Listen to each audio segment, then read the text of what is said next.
reflections that lie there in that old curiosity shop. Well, good afternoon, everyone. I'm Scott from the Old Curiosity Shop, welcoming you back to another thrift haul. It's a beautiful sunny day here in Philadelphia. All quiet on the construction front at the moment, but you can see the men are convening there. I suppose they're deciding what's going to happen next.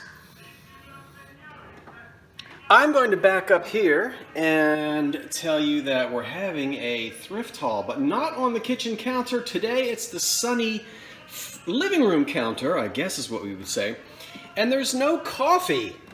No coffee, but we've got to have a sponsor.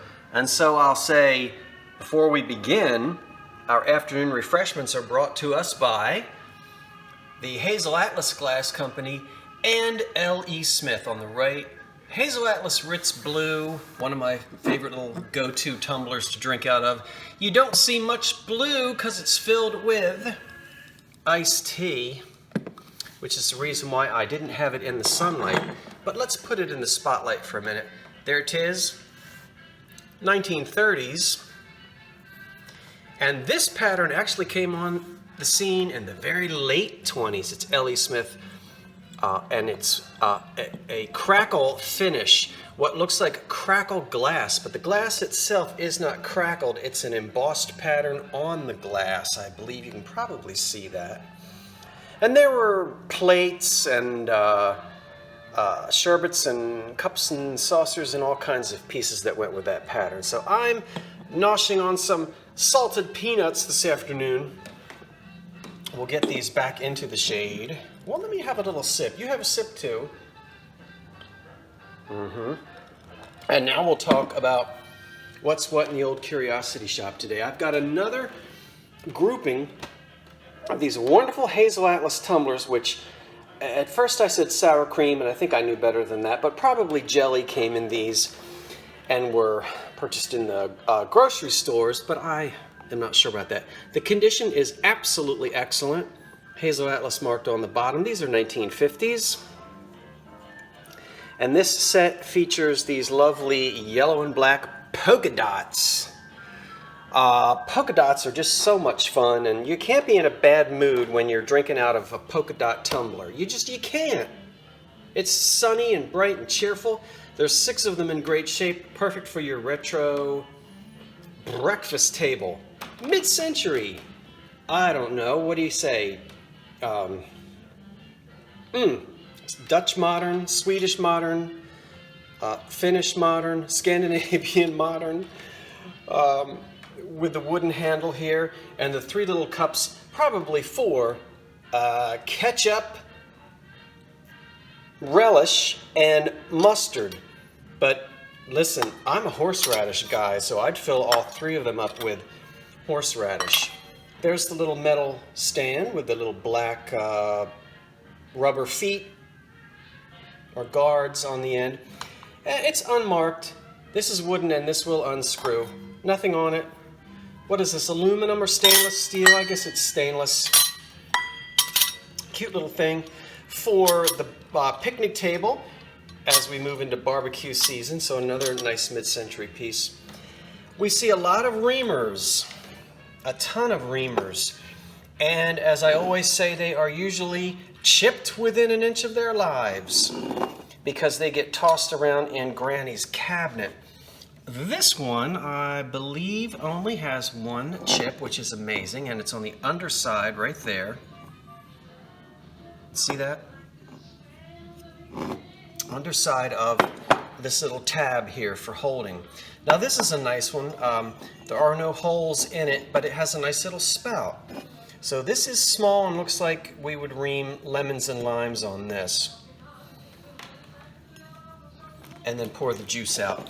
There is a tiny bit of roughness right here on the point, but not bad. You could still easily use this. It has uranium in it, and of course it'll glow under a black light. It's a nice small reamer, not one of those great big. This one is unmarked too, but Anchor Hocking, Federal, they were responsible for a lot of these. McKee and others. There's the crisscross bottom to a, is it a 1 pound? I think it's a 1 pound butter dish. And that's not a refrigerator dish lid, it's the bottom. So you need the glass top to go on it. Green crisscross. So that's a replacement for someone who broke their bottom but still has their top. This cute little guy is a flower frog. Let's get into the sun where you can see him. Little tropical bird there, parrot I suppose, or some type of a thing. It is made in Japan, luster wear on the bottom, luster finish on the bottom, porcelain, and then the bird. As you can see, it's a small one, it's a cute one. You put your little flower buds right in there, and this could sit down in any type of a little bowl that you wanted on your table. Not that he would get totally lost in that, so. But there's no damage on that, on him. A wonderful green depression glass vase. And again, I'm going to go ahead and move this into the sunlight. I thought we would give the kitchen counter a break. This is one I don't often see. No mark on it. Again, it could have been made by anyone during the Depression era. It is a 30s era piece with a ribbed pattern and a fluted top. A nice vase with no calcium problems. Okay, I don't see any. That's some dirt that needs to come off. We don't have nasty cloudiness to the glass. I shouldn't say nasty, but you know, sometimes that happens. And this also glows beautifully. And as I always say, feel free to go and take a look at the pictures on the website, on eBay, the store, the Old Curiosity Shop. You'll find better pictures and full descriptions, including measurements. This one, we'll skip these and come back. This is the Hazel Atlas. If I remember correct, it's called Fancy is the name, and it's one of the earliest patterns by them in green glass. That's the bowl. There were Master Berry Bowl, then there were 6 little mini berry bowls to go with it. Quite often the set doesn't survive together. This is really pretty at Christmas time, and again, it glows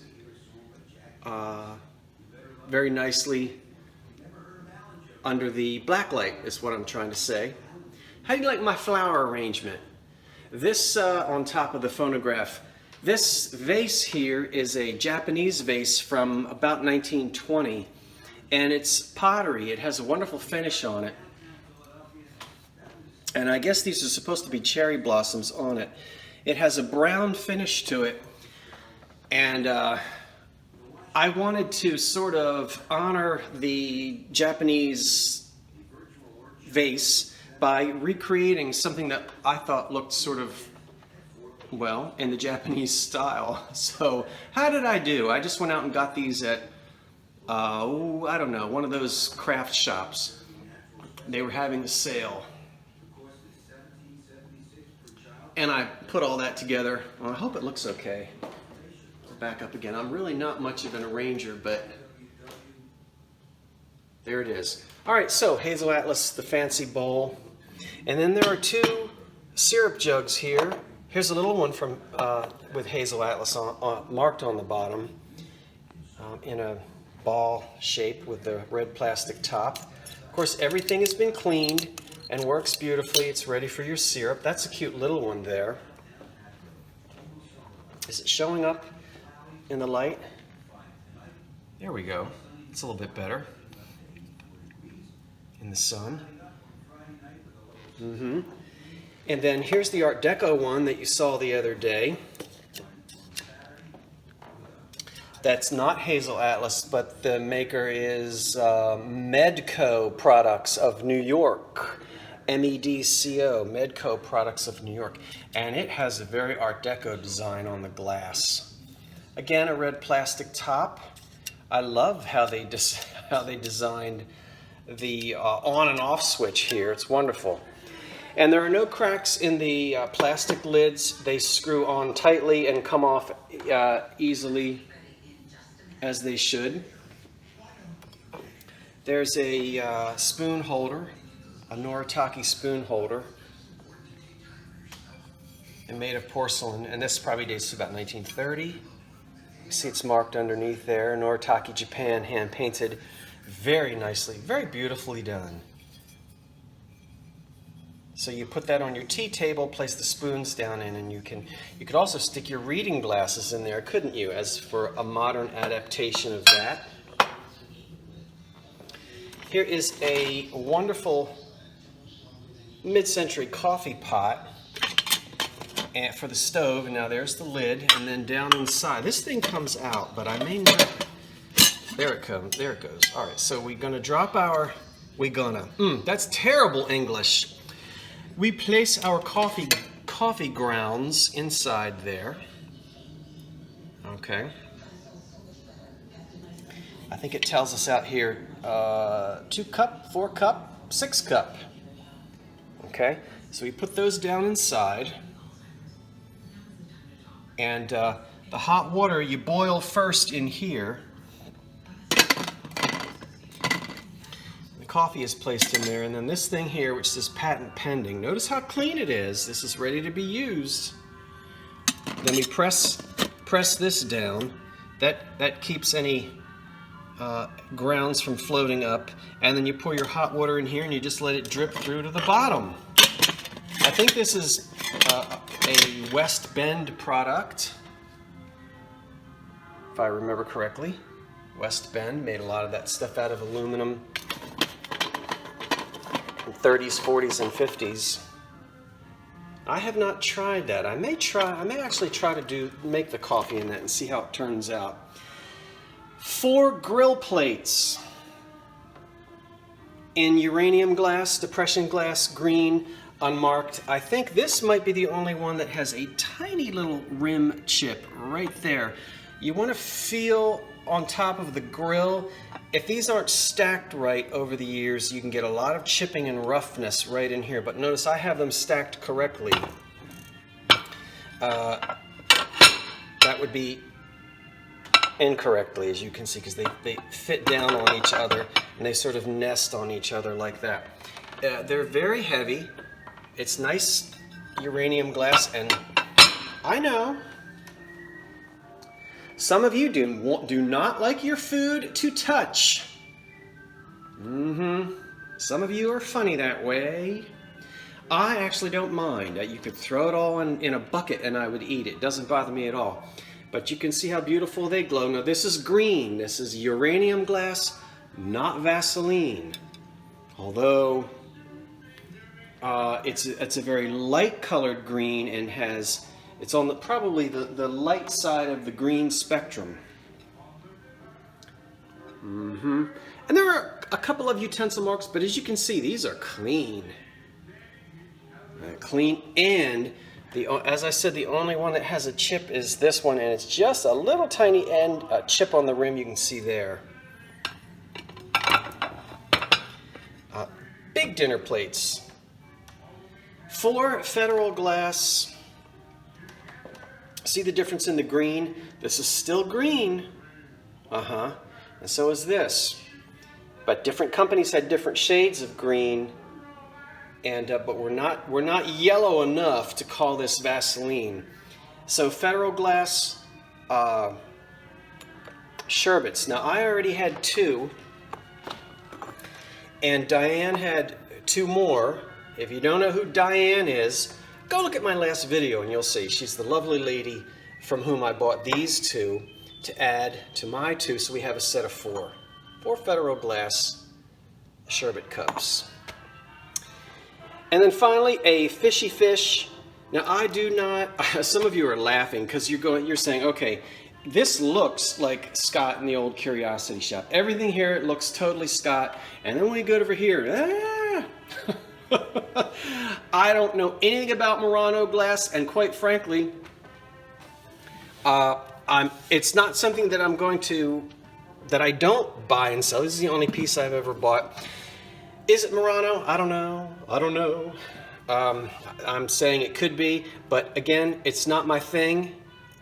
I'm really out of my league on this, and I'm not really going to venture into this type of glass. I quickly did some research on it, and I believe it to be Murano, but If it's not, that's okay. There's no damage on it that I can feel, and I have really gone over this thing. I have almost, yeah, I don't feel anything. I don't see any cracks or any damage or any chips on it. And it is heavy. I do know what Millefiori is, and that kind of looks like a Millefiori eye. See that eye staring at you right there? It sure is. It took some craftsmanship to make this thing, and it is heavy. There's no marks on it.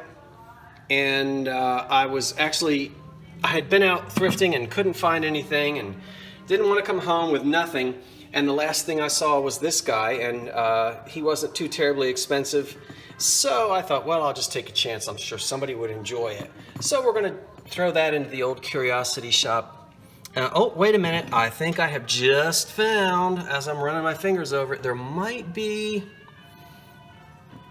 I think there's a little chip right here, which is felt rather than seen.